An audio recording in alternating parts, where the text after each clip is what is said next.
So, wir sind zurück, meine sehr verehrten Damen und Herren, auf dem Stand der Mioty Alliance, auf der Embedded 2022. Ich habe meinen nächsten Interviewpartner an meiner rechten Seite, an meiner grünen Seite stehen. Hermann, hallo, wie geht's? Perfekt. Schön, dass du da bist. Wir hatten jede Menge Diehl-Freunde, Diehl-Experten hier. Wir hatten den Markus zuerst da, aber du bist nicht nur bei den Institutionen, sondern auch bei der OMS und wenn es zu Metering kommt, sowieso. Hermann, ich habe natürlich ein paar Fragen mitgebracht, weil wir wollen ja immer was wissen und es ist immer gut, wenn man sich mal austauscht. Das ist ja eigentlich unsere Kultur in der Alliance. Aber damit wir das auch natürlich dem großen globalen Publikum zugänglich machen, switchen wir es auf Englisch.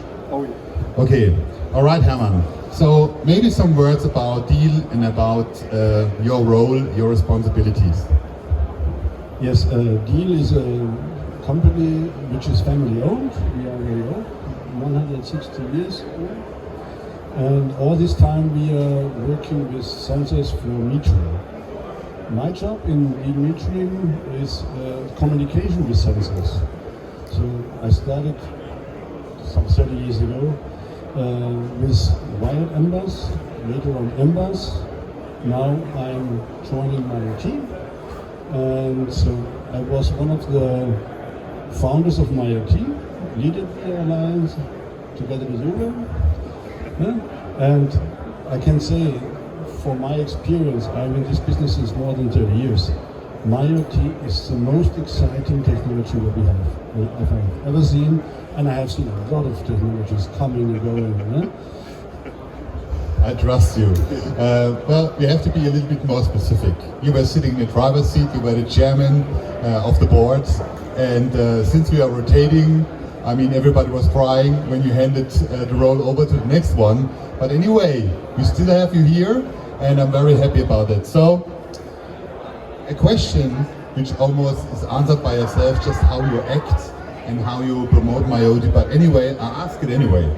As a pioneer and founding member, so why did you believe in the mioty technology? Yes, we have, as I said before, we have seen a lot of technologies coming and going, and we are testing all these technologies with low power energy, with battery-driven devices. Yes, and mioty gives us possibilities. First in energy consumption, robustness, what we can see, it is the best technology which is available in the market, actually now. Maybe in 10 years when we are retired, the next technology will come, but actually there's no technology on the market which you can compare with mioty. So, your clients, your friends, your end users are the cities. So, talking about the cities, the municipalities, so to say, what is your suggestion for interested cities? What should they do? First of all, let me say, we know a lot of cities where they start with smart city, they do pilot installation, they do small proof of concept. And the problem is, proof of concept will every time will work. Proof of concept is quite easy. We have some sensors, and the people are satisfied, it's sexy, but then the story starts. And the problem is that we have to calculate with very awful lot of sensors. And we say in 1 square kilometers we are calculating with roughly 2,000 sensors.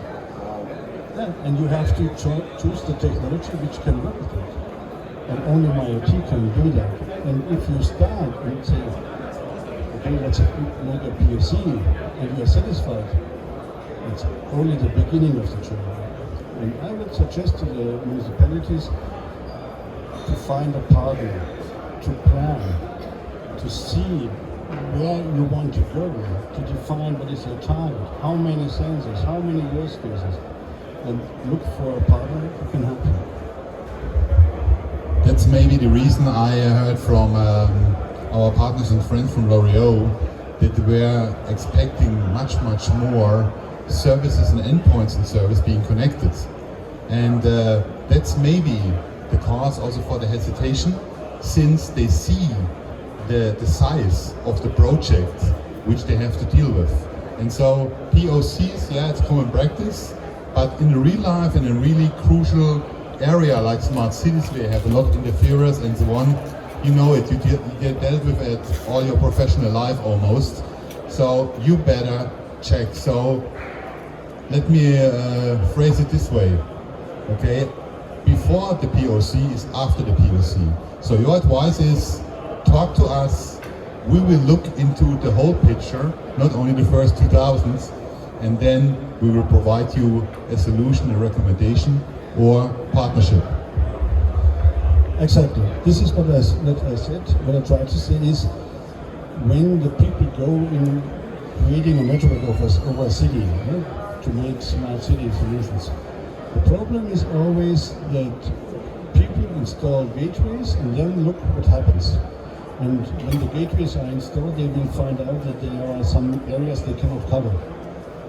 And this we have to avoid, because when you reinstall and install new gateways, it costs you an awful lot of money. You can't go at it before, and then you are sure you can have connectivity all over your city. So what activities, I mean, status quo now? I know you have switched on Pirna this week, congratulations. That's not the only one, we also know other cities, you are super active. I'm just looking in the direction of Rockville, the hackathon and all the good stuff which is happening there. So what activities do you see in other cities? Are they all in? Are they switching? Are they now realizing they may be hitting the limits? As I said before, we see a lot of cities making proof of concepts. Clear. We see not so many cities making the completely rollout. Rocco is one of them, no? And Rocco did it quite in the right way. He invited companies to make a presentation, to make a calculation. It was done by Diehl by him. And then he did a good job. He involved all the citizens and was asking the people to participate on this, to discuss with us what is the use case they want to have. If you take the citizens with you, then you can be successful. And this is what has done in the hackathon. It was amazing what young people can create in about 3 or 4 days. It was perfect. Well, they are young, they think out of the box, and they don't take no for an answer. And they have no fear. They are fearless. I mean, come on, we have no fears, but we also have open arms. So, talking about Garzen, taking the citizens with you, because it's a very smart thing to do. Share what you do with them. And in regards of Diehl, the water management, I mean, they are starting to save on their cost for the appliances from the get-go. As soon as they are involved, they are all in, and they can really enjoy the leverage what technology can do, what Diehl is providing to the cities. Yeah, I discussed recently with Rocco already. We have to give the citizens information about their consumption. They have to manage their consumption. They can manage their bill. With their consumption, with their behavior of consumption, they can manage their bill. But they need information. And then they can save money. Also, when we now look at prices for electricity, for gas, are increasing like hell, you can easily calculate and manage your consumption and therefore also your money. For me, it was a total eye-opener when Christoph and we discussed it, and he was saying, okay, what you can do, that you can do prediction, that you can really find leaks and so on. So for me, again, looking about sustainability, but also the pure impact on your wallet, on the purse, the money, you know, like these horrible surprises when you have the year-end bill, you think like, oh my God, okay? And that's a really, really good stuff. So let's go a little bit to another side of these technologies. So for example, what systems would you recommend? And I mean, you are, again, in metering, super experienced. We both know there's no silver bullet, right? So what do you recommend? Come on. I can clearly state that this will not be one only technology for all. This is clear. We will have to look what is the city like, what is the use case like, how many sensors. We will have different technologies and we have to combine this.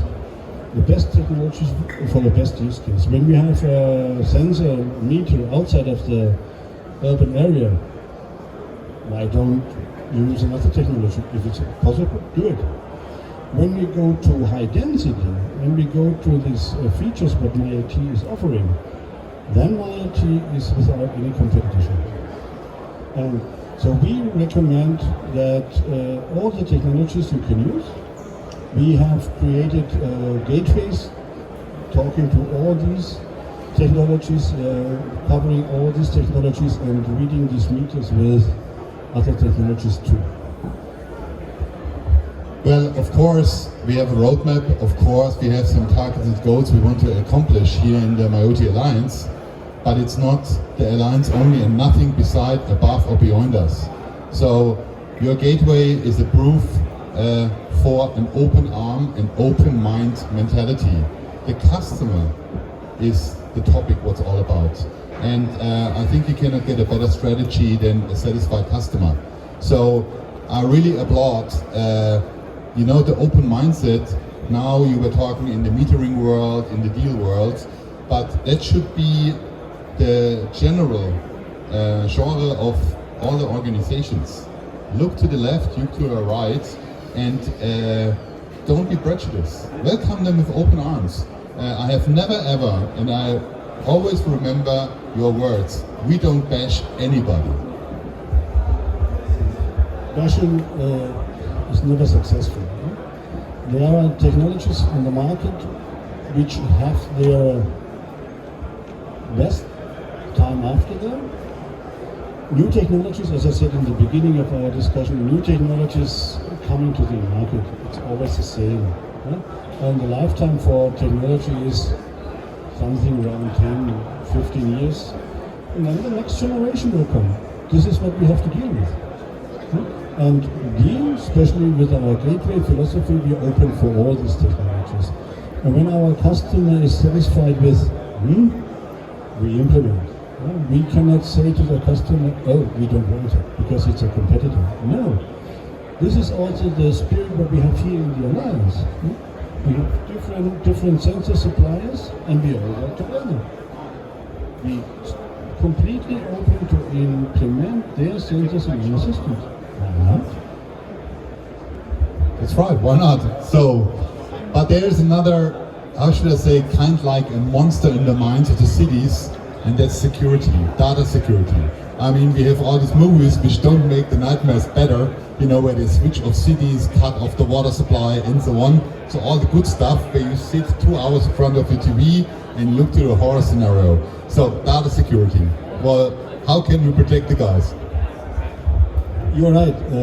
Data security is one of the most important parts that we have. Besides technology and distance and data every time, every minute, data security is so important because our customers, our citizens, what we said before, they have to rely that their data are not available for all the others. So end-to-end security is without discussion. And mioty, especially mioty, is covering this in the state of the art. Maybe in 10 years, mioty has to work with the next generation, but actually we have data security state in the art implemented in the system. Okay, the next question is actually how can you manage and handle it to basically pick up or maintain such an infrastructure in a city over a long term? And we already mentioned Rocco, involving the citizens is for sure one way, and I guess they even get so far that they even were building a club or something, the DigiNauts, to make this technology more accessible and more understandable to the city of Garbsen, because it's the city's world, not Rocco's world, right? And as we know him, that's not his mindset. So how can we maintain it? What do you think is necessary to hold up these high sophisticated but very robust networks? as I said, maybe in the future is be sure as city what you want to have. And talk to professional people, talk to Diehl Metering and say, okay, this is my target. Diehl Metering or other partners will then talk to you or discuss with you what is necessary. Make a network plan your network. Before you install antennas on a roof and you don't know how many sensors I can reach, you don't know how I can go deep in a basement or something. Make your planning, make it with professional people, and when you switch on the system, you must be sure that the quality of service level is 99 something. Otherwise, you will run in costs after the installation. And this is really bad because this is the cost which hits you after the budget. So it's almost a rhetorical question, so I phrase it different. Not an advice, but what else could you add? Do you have something secret, food for thoughts for them to think about it before we part ways? I mean, meaning the cities, meaning the utility owners and the responsible. The digital city will come. This is known. And my suggestion is talk to professional people. Talk to professional people. Otherwise you'll be paying a bill. Professional people are not for free. It's clear. But talk to professional people. All right, and I cannot only compliment this more because you and I, we discussed about another, how should I say, half-wisdom rumor which is spreading around that all of a sudden the cities have to pay license fees to use the units. Of course, this is baloney. It's nonsense. This is completely nonsense. These new technologies are sure they are not free of charge. We have to pay license fees. But the license fees are paid by the sensor producers. And it's a one fee for all the time. For all the lifetime, one fee. And the customers like cities or whatever, they don't pay for it. They buy the license with and they buy the product. And there's no cost for the municipalities or industries when they use mioty. Well, and of course, they also have to pay something, but those are the subscriptions, those are the data preparation, the transparency, the warning if you have a water leakage, and they should pay it, and they will pay it with a smile on their faces because the money they serve and save is enormous. We have installations worldwide with water suppliers in the city. And we have, for example, in the Middle East, a very huge city where we have installed roughly around 1 million of water meters, and we do the reading of the meters every 15 minutes, since, I think, more than 10 years now. And we reduced the water consumption, and you can imagine water is very expensive when you go to the hot areas of this world. Yeah? We reduced the water consumption by 20%. It's an awful lot of money what they saved. It certainly is. And I mean, if you just talked about these regions, so since I'm also, of course, in the water market, but water creation, so that means desalination, it's plants, factories, or almost cities. This is how huge they are. That's really significant. And making the water out of seawater is not an easy and cheap endeavor. It costs money. So, Hermann, always a pleasure. I'm looking forward to our next interview. It's awesome. Thank you for making time, and I'm looking forward to see you. Thank you, and let me say one word to you. It was a pleasure to work with you on this film. You rock show. Thank you. Thanks, Hermann. This is so good for my soul, and this is the reason, ladies and gentlemen, why I really enjoy the mioty Alliance, and this is the reason why I get up every morning. Thank you so much, Hermann.